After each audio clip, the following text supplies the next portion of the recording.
环球大战线深入世界最前线，全球各地的观众朋友，大家好，我是叶思敏，祝观众朋友们新年快乐！在新的一年，我们的过年特别节目啊，今天持续的来进行当中。我们节目一开始先欢迎来宾，首先欢迎前立委孙大千委员，大家新年快乐！前资深外交官介文吉大使，思敏好，各位朋友新年快乐，马到成功。好，还有台北市议员侯汉廷议员。祝大家马英九到成功岭，马到成功。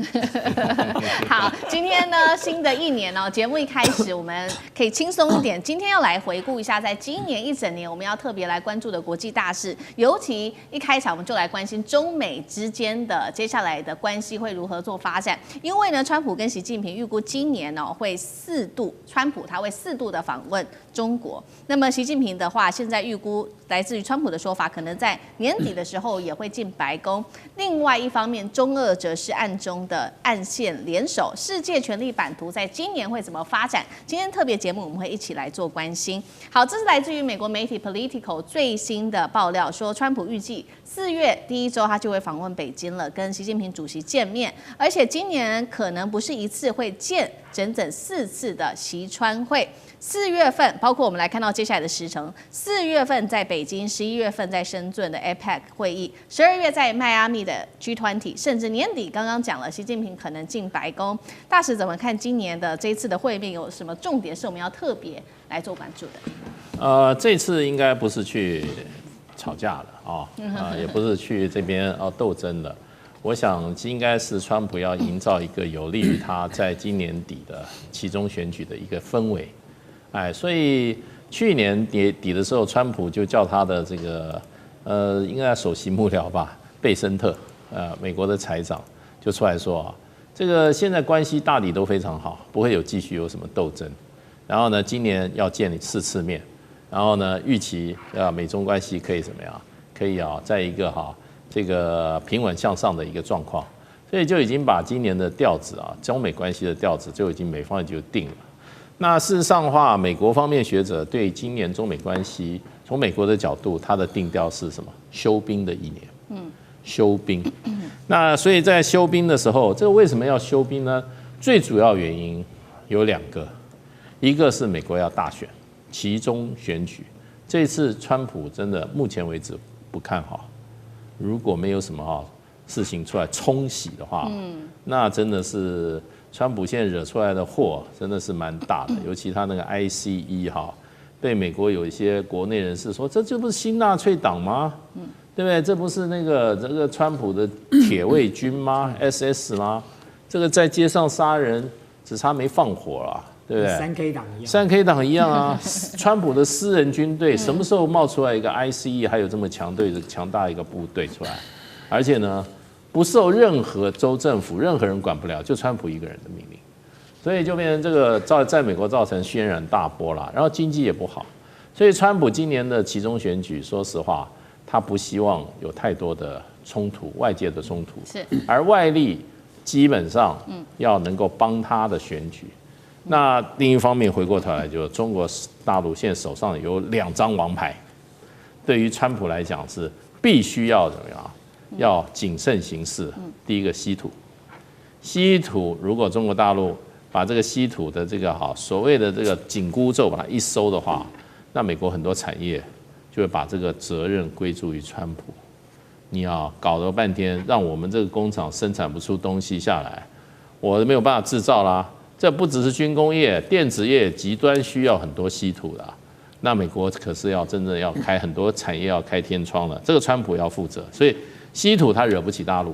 第2个呢，大豆，对吧？撒豆成兵，现在每一颗豆都是一颗兵，对不对？不要说2500亿这个2500万，2500亿吨的这种大豆，那这个都可以的，不是撒豆成兵，撒豆成票，通通可以换成川普的选票。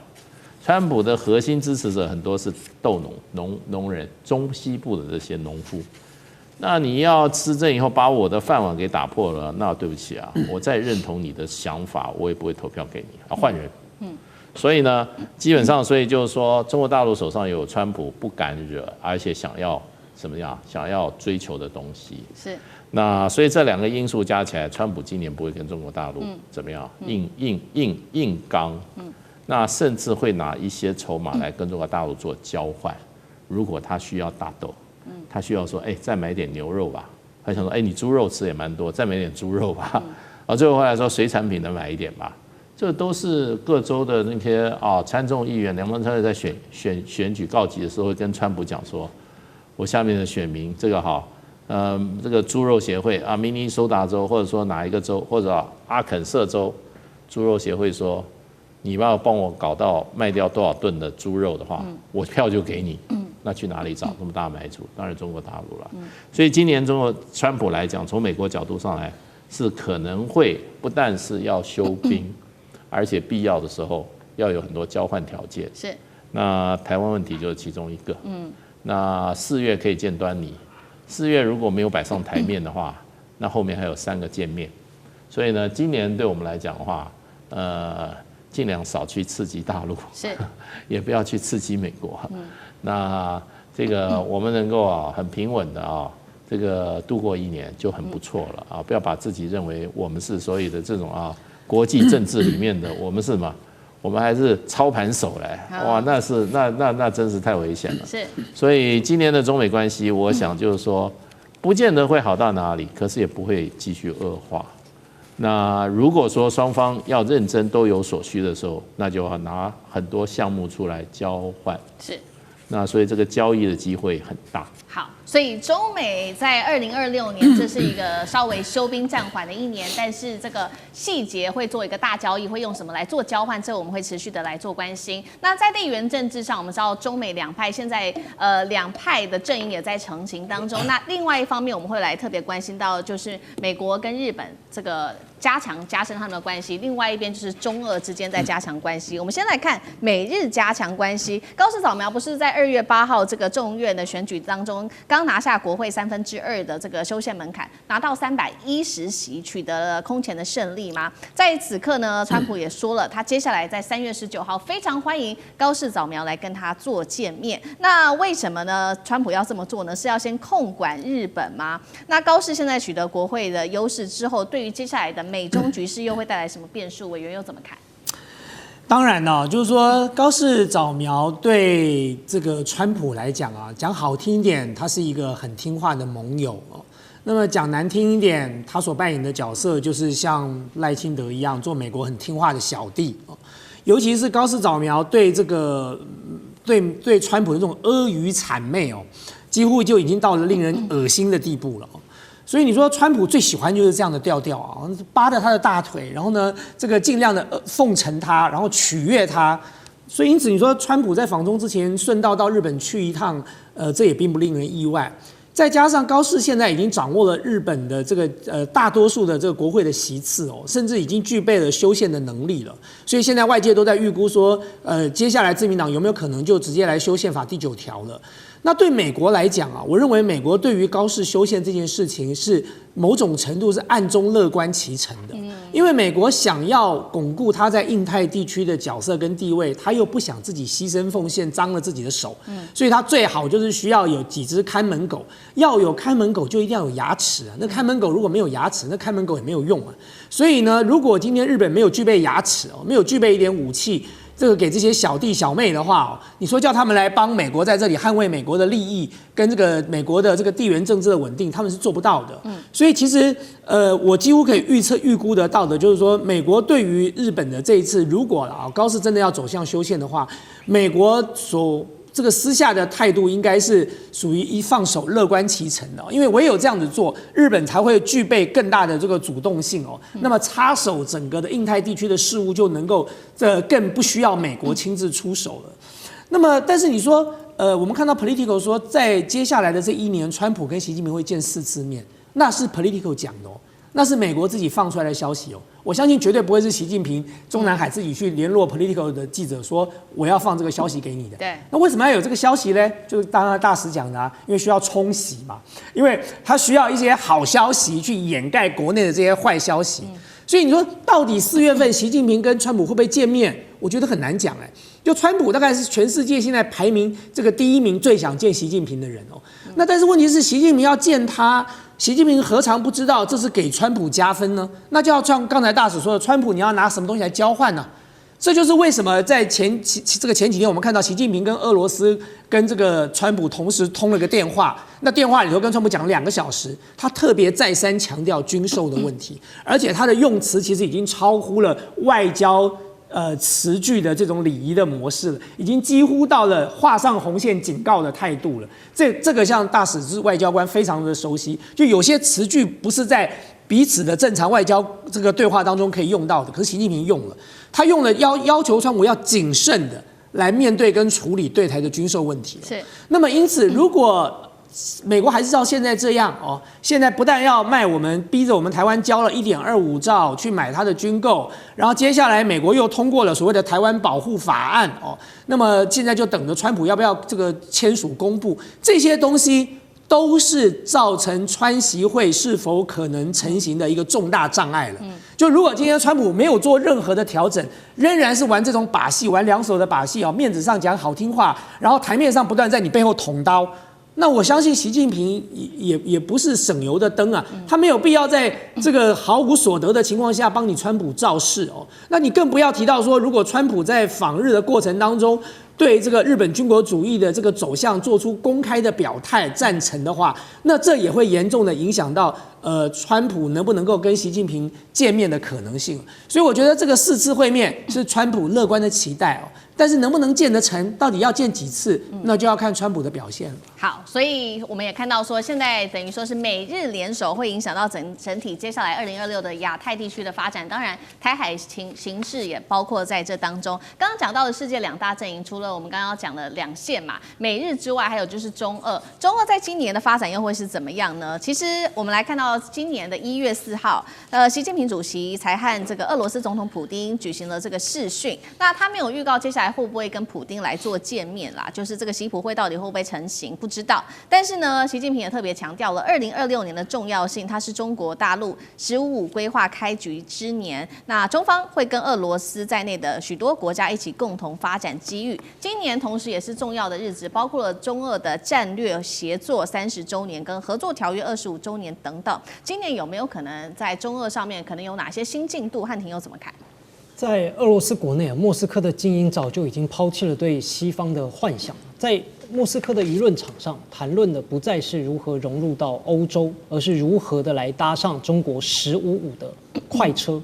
尤其在川普的回归之后让整个华盛顿充满了交易跟不确定的色彩，世界的动荡不安。所以中俄之间双方的背靠背合作早已经单纯的超越了地缘政治的权宜之计，而是面对未来不确定性的一个定海神针。我们纯粹的从贸易上面来看目前中俄的贸易额已经连续3年都突破了2000亿美元，而在2025年呢，更高达了2281亿的美元，来到了历史新高。所以很显然的，未来至少几个层次的合作。第一呢，在能源上面俄罗斯对中国大陆的能源出口不再只是单纯的当一个卖油翁，我就是输出石油啦，而且最新的进展包括在核能甚至是北极的航道，在他们的开发上，中俄都已经进入了深层的绑定。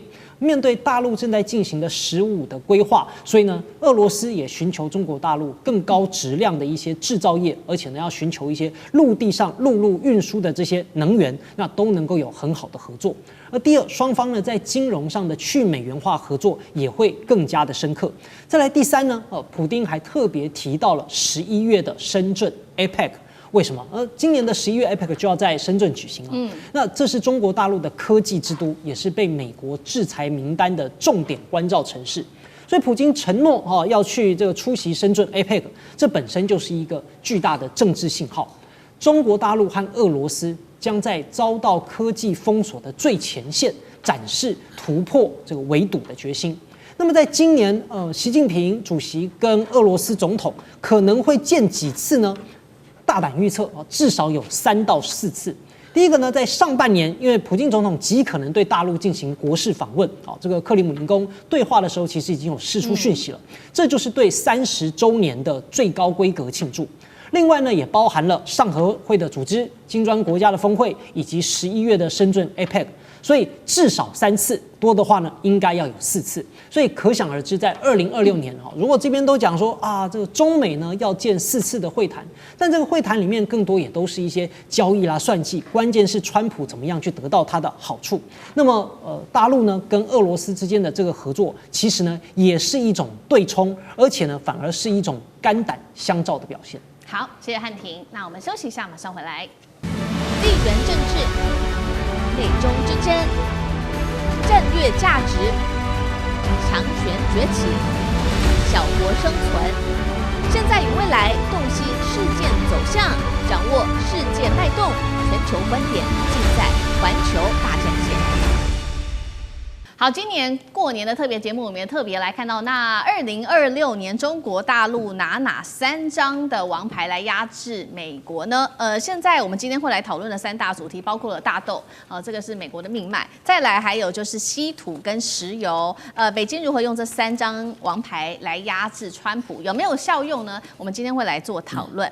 其实今年的2月初的时候，川普其实他才亲自打了一通电话给习近平，公开的亮相底牌，他说呢，并且向外宣布说，中国接下来会从美国买它的石油跟天然气，还打算呢这个大豆的采购量啊，2026光是第1季会冲到2000万吨，第2季他说会拉到2500万吨。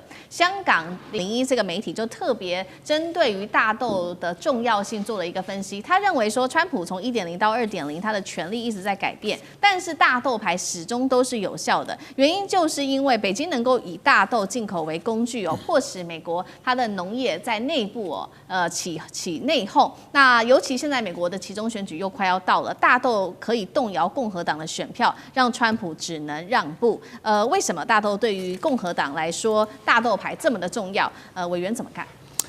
对，我过去在美国念博士的时候是在 Ohio， 就那么 Ohio 就是中西部，中西部几乎都是农民。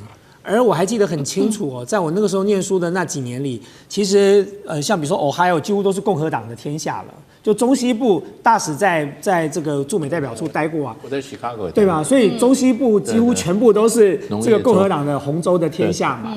那么为什么？就是因为它都是农民啊。就是我还记得像 Ohio 就一眼望去全部都是不是种大豆的，就是种玉米的就是这个一望无际啊。所以就像刚才大使讲的1颗豆就1张票嘛，就是没办法，这选票问题就大豆对川普来说可能不重要，可是选票却很重要，尤其是中西部是共和党的大本营，中西部如果一旦失守那共和党就不要选了，其中选举就惨了。而且更重要的是什么？更重要的是说，中西部在过去这几年的发展里头，也不见得是铁板一块的吧？我记得像拜登那次当选的时候，中西部有几个州就倒了。就是从红州变蓝州了，他并没有在一贯的这个支持共和党了。那你更不要提到说，在今年马上要举办的期中选举之前的美国的几场大选，都给了川普敲响了警钟。最近的一次在德州，在德州这共和党的大本营德州，川普最有把握的地区的一个参议员补选输了，就川普亲自背书支持的一个这个女性的候选人，最后居然输给了一个素人，一个才刚刚从空军退伍下来，然后再做这个飞机维修的这个工程师这样的一个素人川普输了，而且输的这个比例相差很大他光在那个选区就输掉了17%的这个选票，过去川普在那里是赢13%到15%的，所以这一来一回是差多少？所以这对川普来说，这是很严重的警讯就没有什么州永远的红州，特别是像川普在过去这1年来搞了这么多这个稀奇古怪的把戏之后，其实对美国的民众来说，他们恐怕看川普的角度跟眼光已经有了很大的改变了。那你更不要提到说，川普当年是打着说站在这个弱势的、站在贫困的、站在一般平民的这一边的角色，虽然他是个富人，他是用打着这样的口号拿下政权的。可拿下了政权之后，他都是跟有钱人站在一起在他周围的不但都是这个上流社会的有钱人、企业家，他自己想尽了各种办法图利自己的家族，这是川普过去1年来所干的事情。美国的民众又不是眼瞎了，他又不是看不见，所以如果今天连大豆都守不住，那么他整个中西部就崩盘对大豆来讲，各位可能会觉得说，大豆是不是1年买个1次2次就可以了？没有大豆1年可以量产好几遍了。所以中国大陆说，我现在下单2000万吨，好，我就2500万吨这一季，那下一季呢？下季呢？接下来呢？它随时可以不下啊。所以对于这个大豆的或者是像玉米这些这个农民来讲，他们要的是一个长期稳定的订单。可是中国大陆现在很厉害的，就是说呢，它就是一段一段的给，就是说好到这一段，那么我这一季下，可下一季有没有下呢？下季订单来了没有呢？没来，那就要等接下来你的表现是什么啦。所以光是大豆这件事情，就是牵动了整个中西部的这个选票的走向。那你还不要讲说像玉米，还有其他的这个农产品，这些都是会造成很大的影响的。这就是为什么大豆永远都是川普的一个重要的软肋，因为他的选票就来自于这些农民。好，所以中国大陆用大豆来牵制美国，这个一季一季来下大豆，已经不是这种稳定的在买来看看美国的表现如何。这个是大豆牌，看起来是完全有效的。那另外一招牌就是稀土牌，尤其是中国大陆在近期，因为对于这个美国寄出了非常多稀土的出口，所以呢，我们可以看到这贵金属的价格在近期狂飙。几个比较重要的贵金属，我们今天制作单位有把它找出来，包括了铬，现在呢1公斤来到了$4000，那镝每公斤$960，创下10年新高。这2个金属是用来制作电动车马达跟先进武器的。再来看到另外2个金属，价格同样是创今年新高，一个是镓，冲到了$1600，另外就是铢。同样也是这个价格狂飙，那这2个主要是用来做雷达跟飞弹导引。那现在看起来，北京的稀土牌，如何牵制美国？汉庭又怎么看？在过去几年呢，美日等国一方面享受着中国廉价的稀土供应，一方面呢却又在技术上对华卡脖子。2026年，北京的信号很明确，如果你们要搞小院高墙，那么我们就断掉墙内的水电。所以整个稀土最关键的命门就在于中国大陆掌控的全球70%的稀土的精炼产能，而且超过90%的高纯度分离能力，以及全球稀土永磁材料超过80%的产量。而这是一条从矿山的开采、冶炼分离到高端磁材制造，再到下游应用认证的全产业的闭环。所以过去15年呢，日本也想方设法想要降低对中国大陆稀土的依赖。整体来看，从90%降低到这个50%。但是呢，在更关键的重要的稀土领域，依赖大陆仍然高达了92%。所以当现在中国大陆只是稍微收紧了一下出口管制，结果呢，市场从不撒谎，各种的贵金属立刻价格飙涨。那因此，美国跟日本他们有没有办法来摆脱管制？答案是短期无解，长期痛苦。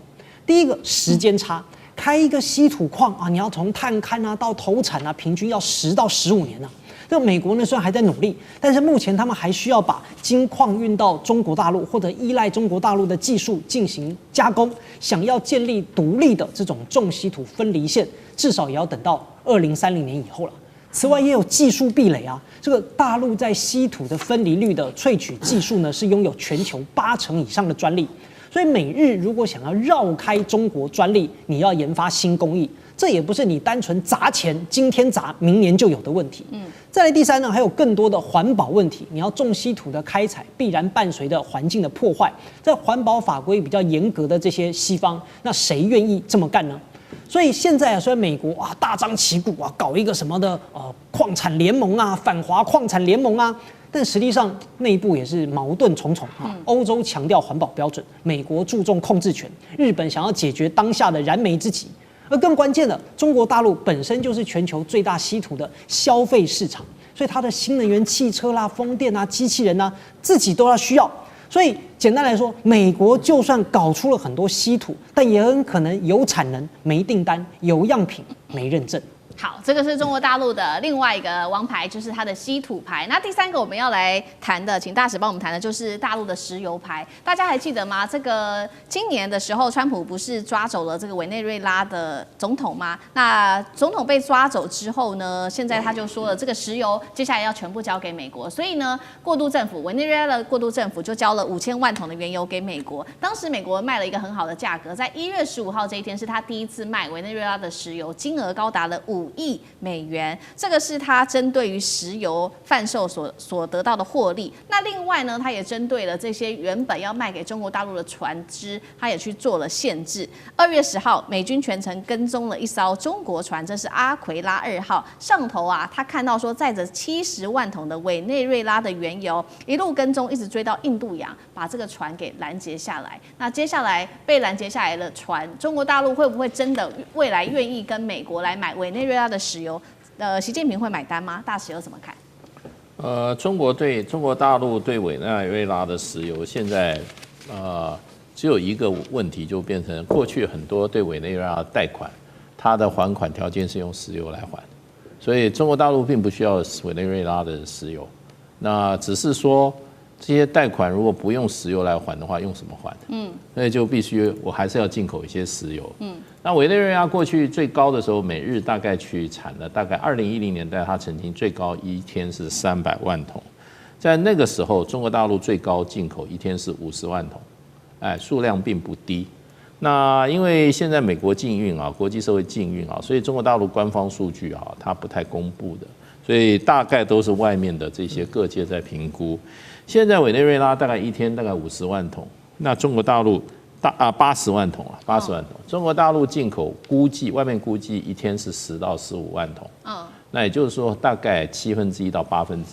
所以量并不大，量对中国大陆从俄罗斯跟沙特跟这个科威特、伊拉克来比的话是小很多的。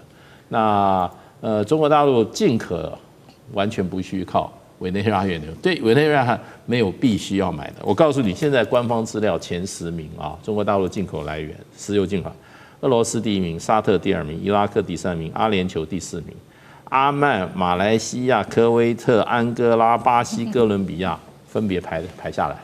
所以石油多得很啊。最近这个加拿大总理卡尼到中国大陆，也想把加拿大石油卖给中国大陆。对。还有最近还有一个国家也想卖石油给中国大陆，那位先生姓川明普，美国也想卖石油，中国大陆不缺石油啊，对，只是中国大陆从外交角度、从能源安全角度，它是用分散的，所以委内瑞拉这个石油对中国大陆没有造成任何威胁，只是说我贷款给你了，当时的条件是你用石油来抵债，那现在我这个石油我现在不抵债，将来时候到了再说吧。所以中国大陆对委内瑞拉石油没有什么急迫性。是，当然美国希望中国大陆一起去怎么开采这个委内瑞拉石油，也投资一点钱，因为美国的大石油公司不同意去啊。美国的大石油公司在上次川普找了10家最大石油公司开会以后，最后开会结论说，你们不去，我再找另外20个公司去，可见10个都不去。所以是不是现在的问题不是中国的问题，是美国的问题？所以对中国大陆来讲，要一起来，你只要公平合理，委内瑞拉也同意的话，对，那解决委内瑞拉这个石油的开采问题，也帮委内瑞拉一个忙。另外一方面，那个贷款也要还呐，对不对？贷给你的成百这些钱，你用石油还的话，那我还是要你的石油嘛。所以这个事情对中国大陆一点都不是问题，倒是美国需要中国大陆。好，谢谢大使。那我们休息一下，马上回来。地缘政治、美中之争、战略价值、强权崛起、小国生存，现在与未来洞悉事件走向，掌握世界脉动，全球观点尽在环球大战线。好，新的一年过年特别节目，我们也要来特别关心到是接下来在2026中国大陆、美国跟俄罗斯在今年核武上面的布局发展。我们先来看到，其实呢，在2月5号到期的这个是美俄本来讲好的，这个叫做新削减战略武器条约。俄罗斯说，终于是到期了，跟美国说呢，我们要不要继续自动续约？结果呢，川普就是拒绝，他发文也放狠话说，我与其跟你俄罗斯继续续约，延长这个条约，我不如让我的美国核武专家继续打造一个比较新的、现代化、升级版的合约。而且呢，川普在这时候还想把中国大陆一起拖下水。指控中国现在默默的在进行低当量的核试验，所以呢，川普现在有外界在解读说，川普也想把中国纳入这个新削减战略武器条约里面。那当然呢是遭到大陆拒绝了。中方说他不准备参加这个新的核谈判，因为呢，他认为中国的核武库的规模比美国小太多了。目前美俄在这个条约上面，它的核弹头的上限是1550枚，五角大厦预估到2030年，中国会突破1000枚左右。川普想把中国大陆一起拉进来，削减他的核武的计划能够成功吗？那为什么他要纳入中国？如果纳入，对于这个原本的条约来说，会不会有什么样的影响？汉庭有什么看？本来呢，美俄都有这个条约，那俄罗斯呢想要续约，结果川普拒绝了。所以人类在冷战维持了将近半个世纪的这种核军的控制框架已经彻底崩塌。我们现在是处在一个没有法规、没有上限、只有猜忌的核武的荒野时代，对吧？因为没有任何所谓的限制条款啊。那川普目前讲说，我们要把中国大陆纳入进来啊，纳入进来了之后，我们再搞一个全新的架构啊。那他的算盘是啥呢？他表面上好像是说我们那越多人越好啊，但其实第一个他就是在转移责任啊，要把条约失效的压力呢都怪罪在不愿意加入的大陆上。第二呢，也是在限制对手，要透过各种的多边框架来束缚正在发展的中国大陆的力量。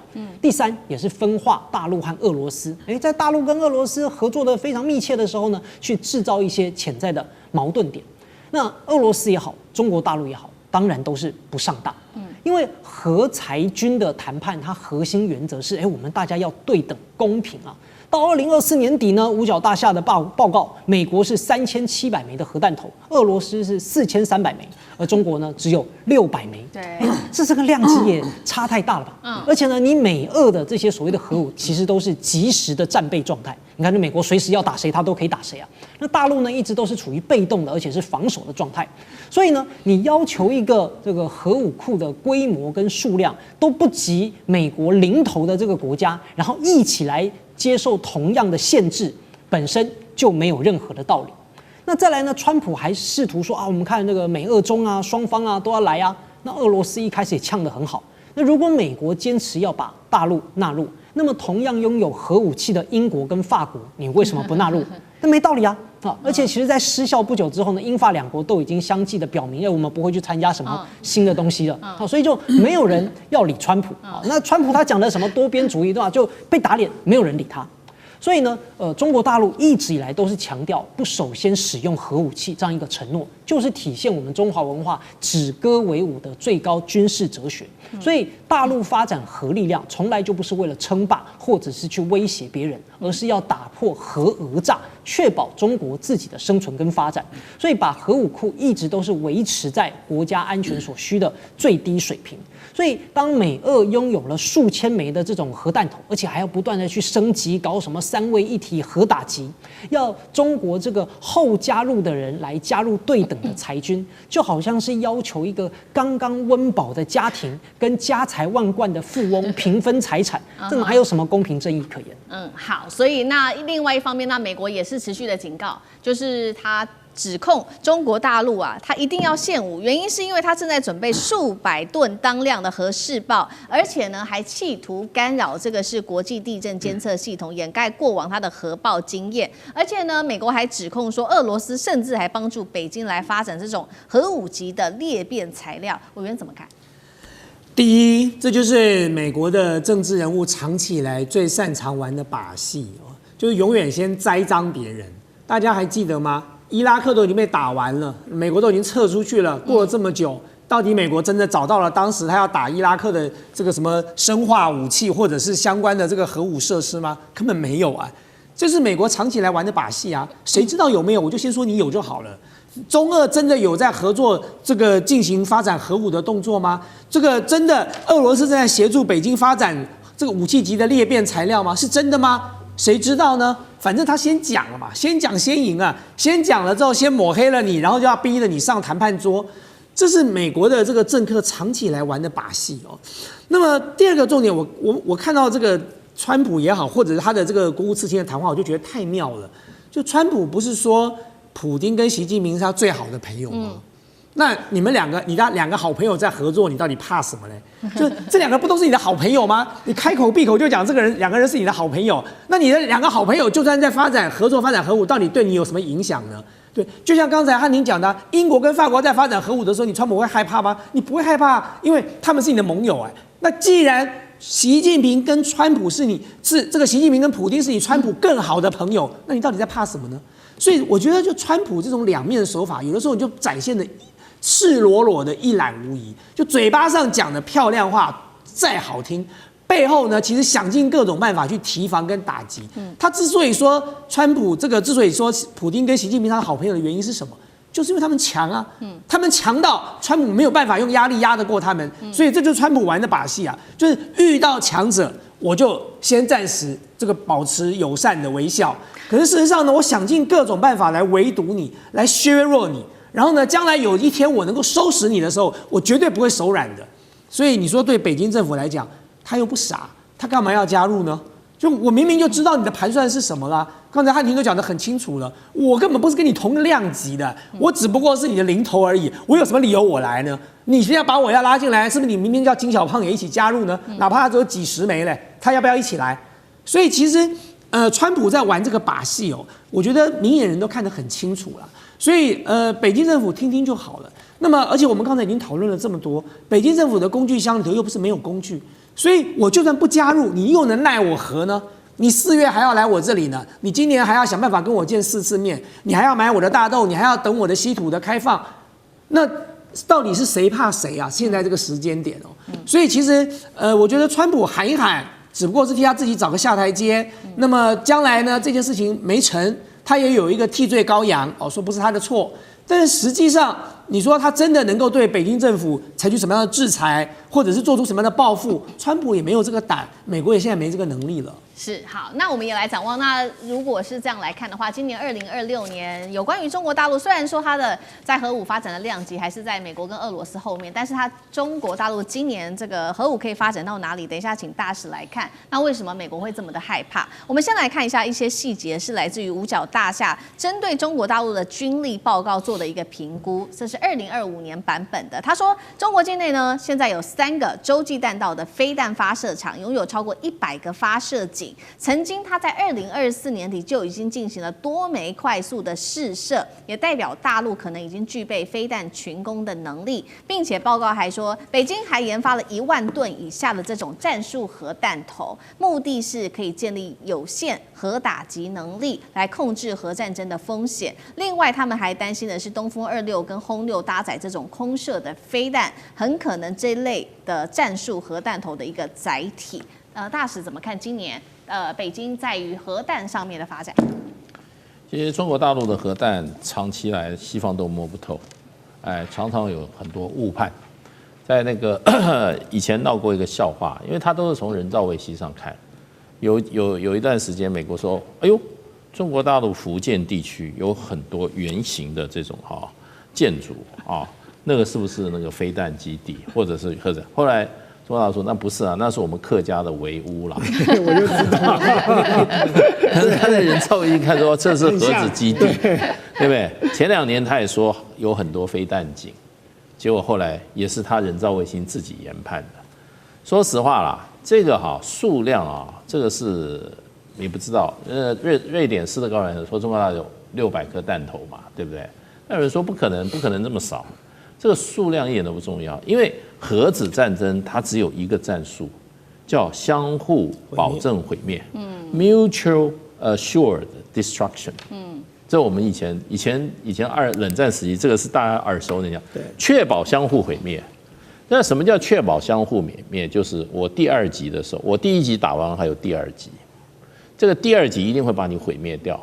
那今天大陆有一个学者叫金灿荣，他以前常开玩笑，他说美国人跟他说，你们这个核子能力到底怎么样？他说，你们应该可以摧毁我们8次或7次，我们只能摧毁你1次。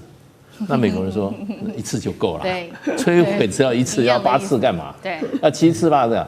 那所以就变成中国大陆，你说它有那个100个发射井 ，so what？没有意义。发射井是最落后的。那个是在你就是在那个把那个弹固定在那个地方。美国现在这个 Rocky Mountain 那一带一大堆发射井，天天在那维修义勇兵飞弹，都是非常旧的。现在中国大陆跟这个俄罗斯基本上阅兵的时候，连东风61都用车子拖出来，车载的它有两个，第一个它可以在公路上跑，机动。第二个在哪里？在铁路上跑。所以大陆上他们说大陆有很强的地道系统，它不会让你知道在哪里，可是它会在地下跑。然后这一些不管是东风41还是东风61还是东风31，它全部是固体燃料。你知道固体燃料是什么意思？就是到定位就可以发射。液体燃料是干嘛的？液体燃料到的时候要装燃料的，要30分钟。所以这个东西机动性很强，就是让你抓不到。飞弹井被你在那个地方，我第一个就把你飞弹井打掉。所以它基本上都是机动的。中国在这么大很多山区下面挖空的都是铁路，它那个车子从这边有个出口，再往上开100公里又出来，你知道从哪里出来？地下长城嘛。地下长城啊。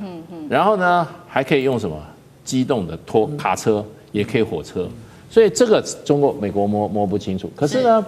另外还有一个，就变成就是这叫陆基，另外叫空基。中国大陆的轰6K 是可以载核子弹头的导弹的，它就是可以从空中发射飞弹，载核子弹头去攻击你的。它的航程6000公里，它现在又有什么？这个空中加油，它可以做长程的飞行，飞到你很近，啪一颗打下来，那你就措手不及。这是陆基、空基，还有一个什么海基？海基就是确保毁灭的第二级。什么叫第二级？因为中国大陆的，比如说啦，这个战略核动力潜艇094096那它今天下的海里面，因为它核动力的，然后它可以自己在下面制造氧气，它1个月不出来了，只有中国大陆指挥中央知道那艘核潜艇在哪，它可能就在你加州的外海。对，那它是做什么呢？就是说，大家陆基、空基也打完以后，还有一些城市没毁掉，还有一些东西还有攻击能力，由海上、海底下再发射。那发射出来是什么？大陆的这个海底下发射潜水法叫巨浪2跟巨浪3。巨浪2跟巨浪3都是怎么样？一个导弹6个弹头。那中国大陆的东风41、41绝对就是1颗导弹10个分弹头，而且它分上去以后下来的时候，它那10个分导弹打下来的时候还可以变轨，还可以转换目标。你本来预估它是要打那个10个城市，洛杉矶什么旧金山什么，它给你换一下，然后打什么？打纽约，打这个华盛顿。所以你只要能够确保毁灭。数量再多没有用，可是以大陆今天的载台，我听过一个我们台湾的专家分析大陆的弹头数他以大陆的载台来讲，他回过头来说大陆应该有2000枚核弹头，不过你不管你是多少啦，只要能够确保毁灭对方，你就已经达到目的，你不需要第二次毁灭它。那美国搞了1000多枚，俄罗斯搞1000枚，它的备载的有3000枚、4000枚没有用对不对？现在的如果说是氢弹的话，一颗你一个城市1000万人城市就没有了，就完全没有了。所以这个核武器真的是不是开玩笑的。那中国大陆它现在发展就跟俄罗斯一样，发展什么？发展战术型核导弹，用在战场上所谓的低当量的。我是核子弹，可是我打下去不是打毁灭1000万人的城市，我是毁灭方圆20平方公里的土地里面所有的生物就够了，这一颗用下去你就不要玩了。所以呢，就是说现在中国大陆来讲的话，那么核子弹头的各种方式已经很具备了，很周全。还有一个什么最重要的是什么？就是说它的投射能力很强，又精准。你没有投射能力没有用啊！今天伊朗发展出核子弹，只有以色列去发抖。因为它核子弹头它打不到美国啊！你今天伊朗你的导弹能够打6000公里吗？伊朗跟美国有1万公里以上的，你打不到的。谁会美国怕谁？美国怕北韩，把朝鲜大浦洞号称可以打15000公里啊，所以你光有核弹头没有，你的投射能力很重要。那中国大陆就是说，东风41、东风61、东风31，这个哈轰6K、轰20，这个哈094、095、096，都可以。对，那俄罗斯更厉害啊！俄罗斯还有一个奥赛冬，什么叫奥赛冬？它是鱼雷，它是从海底下鱼雷，它不是要打出来，它在鱼雷从海底下直接装核子弹头，超高速在海底下就打过去了。所以俄罗斯、美国也怕，中国大陆、美国怕不怕？怕死啊！因为它有毁灭你的能力。好，谢谢大使。那我们休息一下，马上回来。地缘政治、美中之争、战略价值、强权崛起、小国生存，现在与未来洞悉事件走向，掌握世界脉动，全球观点尽在环球大战线。好，今天的这个过年特别节目，我们也要来关心到的是，接下来的中美在科技战上面会如何来做发展，还有今年的这个产业指标有哪一些可以特别来做关注的呢？先来看到中国国家主席习近平，2026年我们要来看到他第一个去的地方是哪里？地方考察行程。画面上我们看到的就是他去这个北京亦庄的这个叫做国家信创园去考察2个重要的未来产业 AI 跟机器人。那这个考察被视为特别重要，是因为在15.5开局后，他首次的去做了一个这个考察，被视为是中国大陆接下来科技要主要发展力道最强的2个产业。同时间，刚好马斯克也公开喊话了。我们来看到他说什么？他说美国的巨额国债逼近破产，只能靠跟习主席讲的是一样的 AI 跟机器人技术才能救命。为什么2个国家的重要领袖都是特别讲到这个 AI 跟机器人？委员怎么看？我想，因为现在中美双方大家都已经体认到，接下来国力的比较已经跳脱了原本的一些相关的这个我们所熟悉的领域了，而 AI 跟机器人变成是未来一个国家国力最重要的一个象征了。就是在这2个领域的这个技术的发展的程度，就决定了这个国家接下来在全球所要扮演的角色。所以，其实中国大陆在15计划当中，他们投注了很大量的经费在做这件事情。就几乎每一个城市或者是国企他们都有一定的基金，然后他们都有这个一定的这个责任要来做完成的。那么但是当然，中国大陆在发展 AI 跟机器人的过程当中，他们最在意的并不见得是比如说大模型的研发，他们却比较在意的是这些 AI 或者机器人的技术到底能不能落地，能不能够变现，那应用的程度有多广这是中国大陆在推动 AI 的这个跟机器人发展一个非常重要的目标跟策略那马斯克为什么会讲这句话是因为马斯克在接受访问的时候，他提到说，美国的国债现在已经高到不像话了，到38兆了，就每年要付1兆美金，比美国的国防预算还要高的这个利息，所以美国的债务增长率太高了。那要怎么样去扭转这个情况呢？只有靠 AI 跟这个机器人的发展希望大幅的提高生产力。就生产力的这个提高率，如果能够高过债务成长率的话呢，也许可以扭转美国破产的这个命运。否则他说他的这个说法说，美国1000%一定会破产的那但是当然，为什么会这样讲呢？就是说，当你有 AI 跟机器人发展到一定程度的时候，AI 跟机器人可以大幅的提升工作的效率跟量能所以呢，效率变高了，量能变高了，那当然这个生产成本就降低了。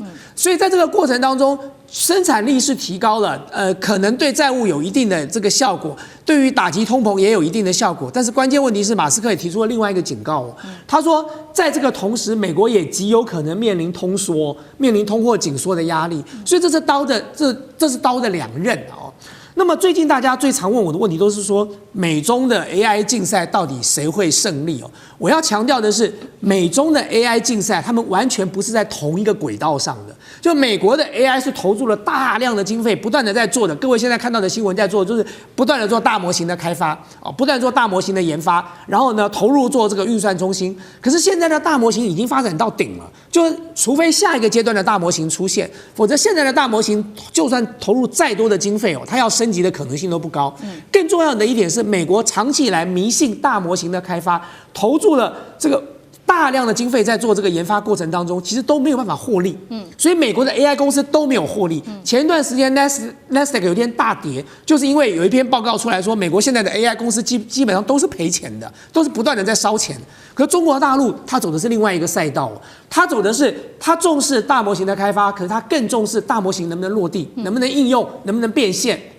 那么，如果大模型能够落地、能够应用、能够变现，那么这条路才能够走得够长远哦，而不是只是一个永无止境的烧钱的游戏。所以，如果你要问我说，今天美中的竞赛到底谁会赢？也许美国的大模型的开发，在它不断的投入经费之下，可能会有一个比较不错的结果。可是，如果今天所有的 AI 投入、机器人的投入都没有办法真正落地应用的话，最终就是破产的命运了。所以，反而中国大陆的这条路才是聪明的，而且可以走得更长远。对，确实如委员讲的，发展这个 AI 要花非常非常多的钱，所以呢，确实现在来自于摩根大通的证券中国分公司也特别讲到了说，现在中国大陆它发展 AI 上面其实变得更加的实际了。过去都是走过这个百家争鸣嘛，那现在比拼的重点就是刚刚委员提到了，就是说你大模型到底能不能真的落地，能不能真的应用，然后做得持久，站稳市场脚步。所以我们看到大陆的这些公司，大模型公司原本是超过200家的，现在说已经缩减到不到10家，所以现在看起来留下来都是比较具有实力、资金，而且可以长期生存的企业嘛。谢大使怎么看接下来大陆 AI 的发展？当然一定是相互兼并啊，然后在市场上经过极高的内卷，然后优秀的留下来，这个没有竞争力也就结束了。现在已经到了兼并的阶段，而且出头的厂商也已经很清楚了啊。我们看这个就是说，其实 AI 有3个方面啦，那5个方面，其实照这个黄仁勋讲有5个面向。我们别的不讲，先讲电力来讲，电力中国大陆是美国的2倍，然后中国大陆的电基本上是成本越来越低，绿能、光伏跟风电，还有核能电都是慢慢，还有水力发电，这些基本上都是比较成本低的电，在快速往上走。美国这方面是落后的啊，所以这个也是这个黄仁勋他们提出来的。那另外一方面就是说 ，AI 有2个大面向，一个是所谓的算力，也就是芯片的部分。另外一个就是算法，也就是大模型的部分啊。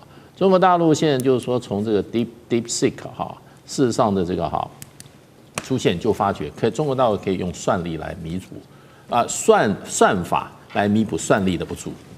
也就是说，当时这个 DeepSeek 一出来以后，我记得NVIDIA 是跌掉了30%嘛，股价跌掉30%，就因为它显示的对这个大算力的这种无视跟藐视，我不需要大算力，我用新的算法，我就可以达到你用大算力算出来的结果。那这是中国大陆让美国基本上很发抖的一点啊。那另外一方面就硬碰硬的话，就芯片的部分，中国大陆现在不管是华为的升腾寒武纪，还有摩尔线程这些都出头了，还有几个在香港上市的这些芯片公司都表现杰出，有些是普遍用的有些是专用的都有。那我们就以升腾系列来讲的话，现在它已经把你这个华为的 H200嘛，它基本上已经藐视了，我可以不要你的，你这个第二梯队的这种东西，在中国大陆它可以用其他的方式来克服，不见得需要你。那现在当然中国大陆还是讨论一会儿，还是开放了这个 H200。那让黄仁勋松一口气啊。对。那不过就是说大模型方面，中国大陆非常的多，像华为、百度、阿里巴巴、腾讯还有月之暗面还有这些都在出头当中。所以我认为就变成中国大陆很谦虚，他们认为说跟美国还有差距，可是美国不这样认为。黄仁勋一再警告，这个中国大陆的 AI 跟美国的 AI 是奈米级的差距。所以呢，我觉得这一场这个世纪之战会很快就会分出胜负。好，2026年的 AI 战，那同时我们也要来关注到说电力也是一个关键，因为像马斯克也在达沃斯论坛对美国提出警告，他说中国大陆光是靠它的太阳能，1年生产就可以达到稳定于美国的1半以上的稳定电力了。那2026到2023，大陆还会新增超过3.4太瓦的发电容量。汉庭怎么看？对啊，电力当然非常重要，就连我们的卓荣泰也都开始说要启用支持新式的核电了啊，邮寄的赖品妤的重启个屁。那我们当然就看到中国大陆它到底在发电这件事情上有多猛呢？我们就把它想象成是一个超级的基建狂魔，或者呢是种菜高手。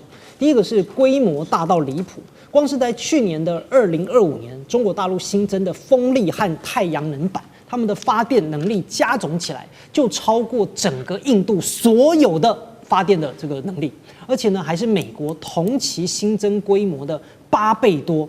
所以相当于别人呢还在用小锅炒菜啊，中国大陆已经建了中央厨房，而且不仅量大，还存得住啊，因为光发电也不行啊。那我们最常谈论到太阳能，对吧？如果没有太阳啦，没有风了，该怎么办呢？